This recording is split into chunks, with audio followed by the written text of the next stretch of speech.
Justificados mediante a fé. É sobre isso que vamos conversar hoje nesse Boletim da Fé. Fica ligado!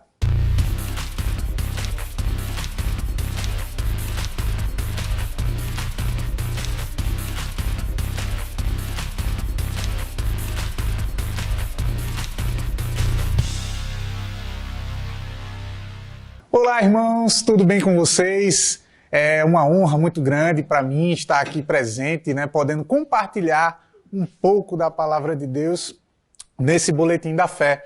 E eu estimulo vocês a compartilhar essa mensagem. Se esses boletins têm abençoado a sua vida, têm acrescentado algo bom da parte de Deus, envia para algum amigo, compartilha, curte, faz com que essa mensagem possa tocar outras vidas também. A internet é uma boa ferramenta de evangelismo, amém?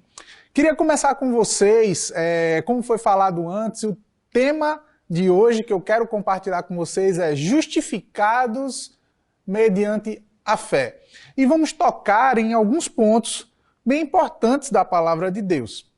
Eu quero começar lendo com vocês uma versão de Bíblia que chama NTLH. Eu vou ler algumas versões e sempre vou citar qual é a versão para que você possa anotar e depois ler, comparar com outras versões. Isso é muito bom e enriquece bastante o nosso conhecimento acerca da palavra de Deus. Amém? Colossenses capítulo 2, do versículo 9 ao versículo 11. Fica comigo. Pois em Cristo, como ser humano, está presente toda a natureza de Deus. E por estarem unidos com Cristo, vocês também têm essa natureza. Ela domina todos os poderes e autoridades espirituais. Por estarem unidos em Cristo, vocês foram circuncidados, não com a circuncisão que é feita no corpo, mas com a circuncisão feita por Cristo, pela qual somos libertados do poder da natureza pecadora. Amém? A natureza de Deus só estará em mim se eu estiver em Cristo. Amém? E por estarem unidos, como foi dito no versículo que acabamos de ler, com Cristo, vocês têm esta natureza, a mesma natureza de Cristo. Amém? Fica com isso, guarda isso aí comigo. Em 2 Coríntios, capítulo 5, versículo 17, na nova versão transformadora, chama NVT, diz o seguinte: logo, todo aquele que está em Cristo se tornou nova criação. A velha vida acabou e uma nova vida teve início. Amém? Vamos agora em Romanos 8, capítulo 1.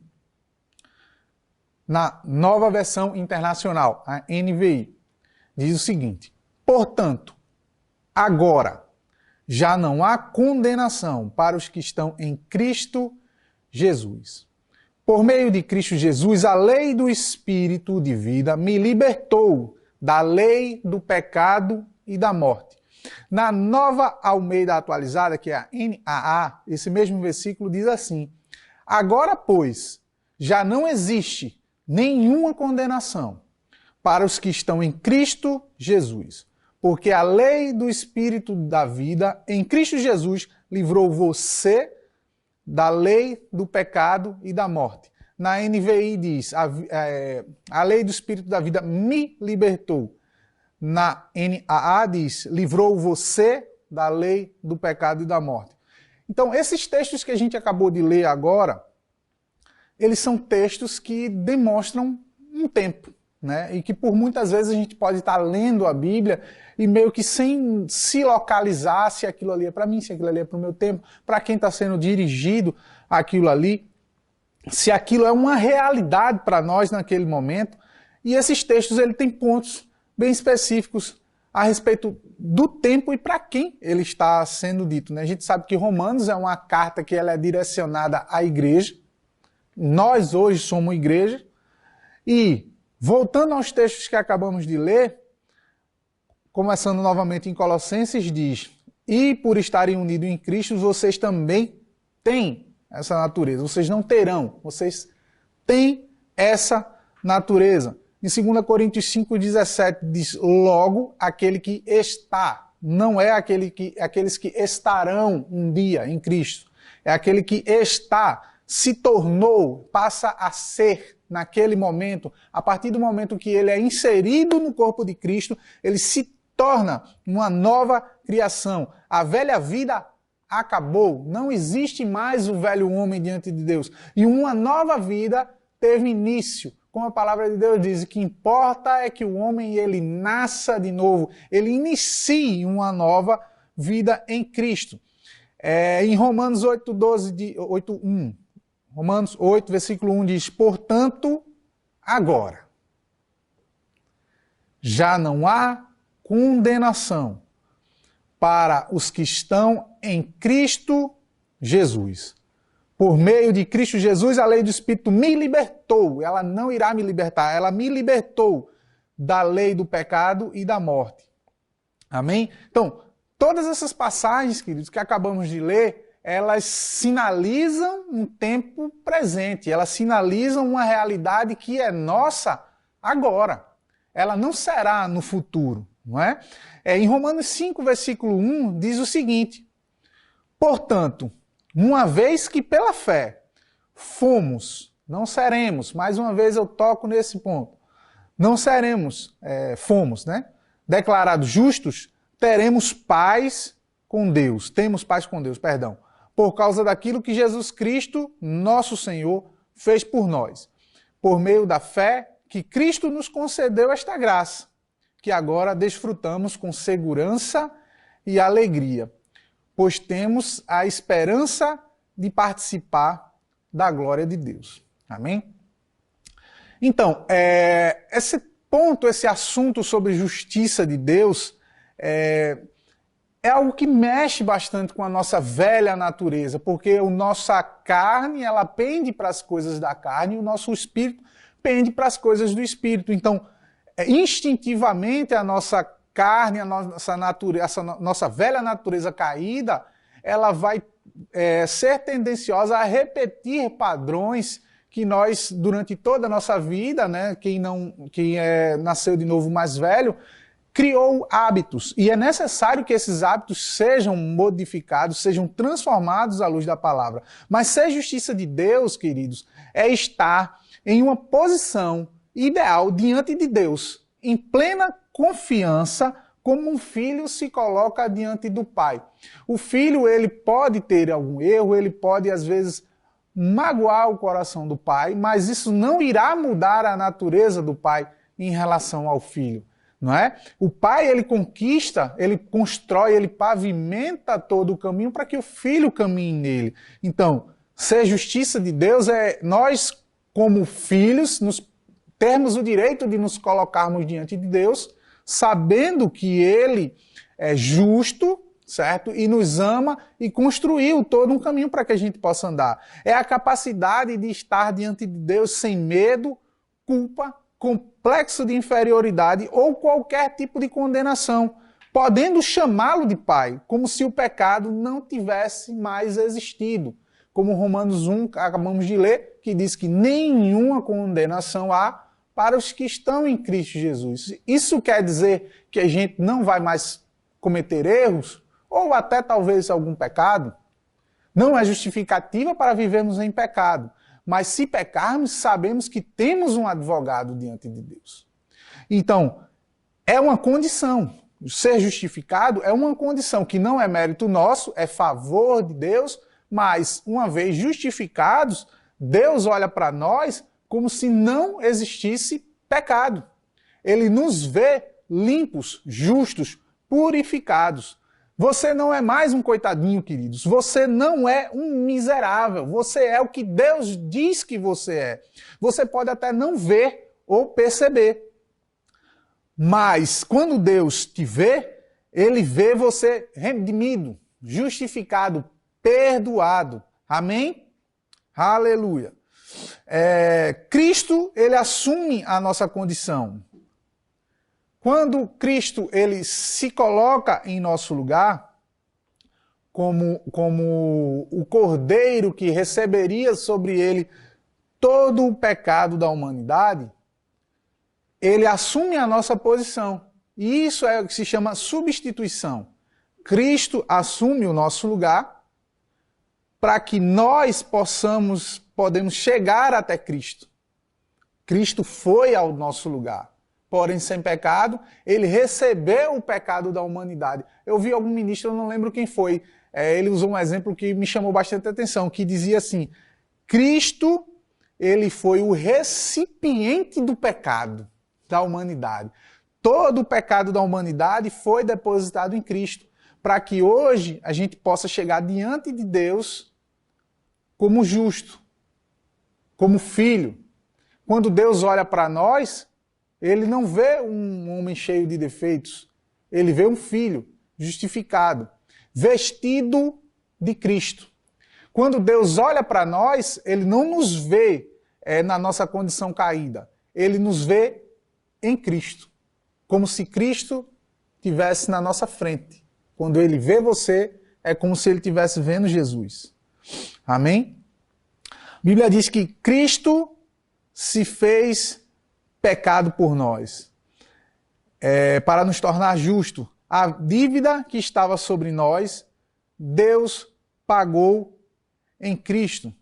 A Bíblia diz que ele se fez pobre para que por sua pobreza nos tornar ricos. Ele se fez carne para nos reconciliar com Deus e ele se fez maldito, como está escrito.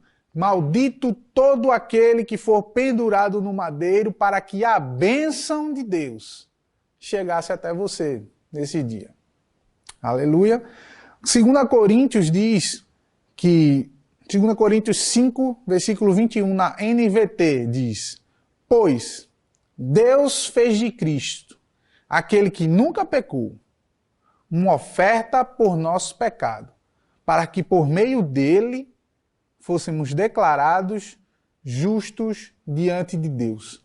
Ele assumiu o nosso lugar para nos dar acesso a tudo aquilo que ele conquistou. Deus, o primeiro e maior semeador, lançou uma semente. Ele semeou Jesus, para que hoje ele possa colher uma multidão de filhos. Nesse versículo que acabamos de ler, a gente vê o exemplo de um grande semeador. Ele semeou aquilo que ele tinha de mais precioso, não é?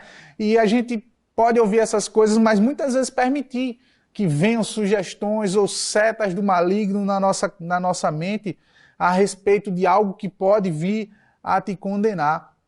Satanás, muitas vezes ele pode trazer coisas do nosso passado para que a gente ache que essa justificação ela não é completa. E de fato, queridos, nós por nós mesmos não somos tão bons assim. Mas Cristo, ele é o nosso substituto. E a partir de Cristo nós podemos ter um espelho, nós podemos ter em quem nos espelhar e melhorar e progredir e aperfeiçoar a nossa salvação. Então, se Satanás levantar algum tipo de condenação sobre você, você olha para ele e diz, eu sou justificado. A semente que fez germinar a minha nova vida já foi plantada. E o poder e a influência da carne, ela não tem mais poder de fato sobre a sua vida. Talvez você esteja dando legalidade ou importância demais para essa influência. Mas a palavra de Deus diz, não existe mais. Aquele que está em Cristo é uma nova criatura. Então, mudando a nossa mentalidade, crendo certo, falando certo, nós começaremos a ter resultados corretos e desfrutaremos dessa justificação. Porque se Satanás está tendo algum tipo de lugar na sua vida, não é porque a justificação não foi completa. Talvez a gente não esteja crendo de fato nisso ou vivendo de fato o que essa palavra de Deus diz. Deus semeou Jesus para uma colheita de multidão de filhos. Ele não semeou Jesus para que a gente viva uma vida debaixo da influência de condenação.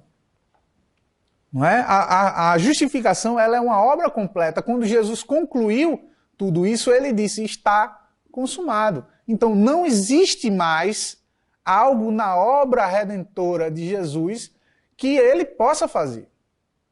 Nós, como filhos e que recebemos essa salvação mediante a fé, só precisamos apenas receber. E pode ser que durante nossa vida, tudo aquilo que a gente faz, naturalmente falando, precisa de uma ação para que a gente tenha um resultado, não é? Normalmente a gente faz algo e recebe algo por aquilo que a gente fez. E a gente pode chegar, às vezes, diante de Deus achando que exista algo que a gente possa fazer para que nos torne merecedores. Mas não é assim. No reino de Deus não funciona dessa forma. A gente simplesmente precisa receber pela fé. Amém? Aprove a Deus tornarmos o que somos hoje em Cristo. Portanto, não podemos desprezar algo que foi conquistado por tão alto preço, nos negando a viver em sua plenitude tudo o que foi feito por nós. Seria injustiça da nossa parte, não desfrutar de tudo aquilo que Deus fez na pessoa de Jesus por nós. É como um pai que ele deixa toda uma herança ou deixa todas as suas posses para um filho e o filho ele se nega a desfrutar daquilo porque ele se acha indigno. Isso passa a ser uma afronta, uma falta de respeito com tudo aquilo que o pai trabalhou, vamos dizer assim, para que isso chegasse ao seu filho. Devemos crer e receber e viver como justos, como filhos, como herdeiros de Deus aqui na terra. Não por nosso merecimento, mas porque Jesus mereceu e se sacrificou e entregou a sua vida por nós. Amém? Essa é a mensagem que Deus colocou no meu coração para compartilhar com vocês nesse boletim da fé e eu gostaria de orar com vocês. Amém? Querido Deus, nós te agradecemos, Senhor, por essa oportunidade de ouvir da tua palavra e cada vez mais, Senhor, diante de ti, enxergar e buscarmos compreender, Senhor, a tua justificação, o sacrifício que você fez por nós, Senhor. E que o Senhor abra cada vez mais os nossos olhos para compreender e viver, Senhor, em toda a plenitude, essas realidades, Senhor, como filhos, justificados, amados, redimidos, restaurados, uma nova vida de fato, Senhor. Um novo nascido, a velha natureza morta, Senhor. Nós somos novas criaturas, Senhor, e que isso seja latente cada vez mais, Senhor, na nossa mente, no nosso coração e também no nosso falar. É isso que eu desejo, é isso que eu oro, Senhor, que eu declaro sobre a vida dos meus irmãos. Conscientes de Cristo em nós. Amém? Em nome de Jesus. Muito obrigado, Pai. Amém? Obrigado, queridos, pela rica oportunidade de estar com vocês. Um grande abraço. Fiquem na paz.